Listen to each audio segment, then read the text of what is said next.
तर आज आहे बघा लोकशाही अण्णाभाऊ साठे यांची जयंती, तर चला मी तुम्हाला दाखवते. Hi guys, welcome to my new blog. तर तुमचं सगळ्यांचं स्वागत आहे माझ्या नवीन एका ब्लॉगमध्ये. मी निघाले आहे बघा आता जयंती बघण्यासाठी. आणि इथं नाक्यावर आहे ना बघा काय खायला वाटप होतं. मग मी गेली होती अण्णाभाऊ साठे यांच्या पुतळ्याकडे. तर तिकडं खूप जास्त पब्लिक वगैरे होती बघा. अभिवादन वगैरे करून जात होते बघा मी. तर समोरून आहे ना बघा एक साऊंड येत होता. ते कोणता होता की माहित नव्हता, पण त्याच्या आधी आहे ना म्हणजे त्याच्या समोर होता बघा हा एक साऊंड. तर त्याच्यावर होती बघा लोकशाही अण्णाभाऊ साठे यांची फोटो. आणि तुम्हाला पण लोकशाही अण्णाभाऊ साठे यांच्या जयंतीनिमित्त हार्दिक अशा शुभेच्छा. मग काय भाऊ भेटले होते.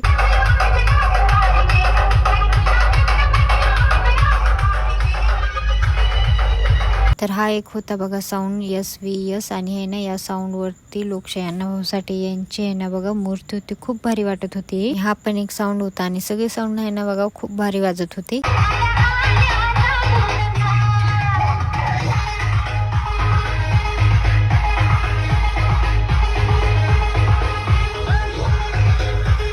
तर आता मी चालली आहे बघा घरी. आणि घरून परत आल्याच्या नंतर बघा इकडं कमी जास्त पब्लिक, म्हणजे किती जास्त पब्लिक वगैरे होती बघा. इथून तिथून बघल्याच्या नंतर पब्लिक दिसत होती. तुम्ही बघू शकतो किती जास्त पब्लिक आहे ते. आणि इकडे आहे ना बघा आता साऊंड बंद व्हायला लागली होती बघा. हा एक साऊंड एक बंद झाला होता, म्हणजे सगळे साऊंड बंद झाले होते. आणि इथं फोटो आहे ना बघा हे खूप भारी होती, मला खूप जास्त आवडली होती. आणि हा पण साऊंड बंद झाला होता. आणि आता वाजले आहेत बघा आता 8:30. तर सगळे साऊंड वगैरे बंद झाले बघा. आता मी जाते घरी. तोपर्यंत बाय. चॅनलला फॉलो करायला विसरू नका. आणि तुमच्या गावाकडली जयंती कधी आहे ते पण मला कमेंट बॉक्समध्ये नक्की सांगा.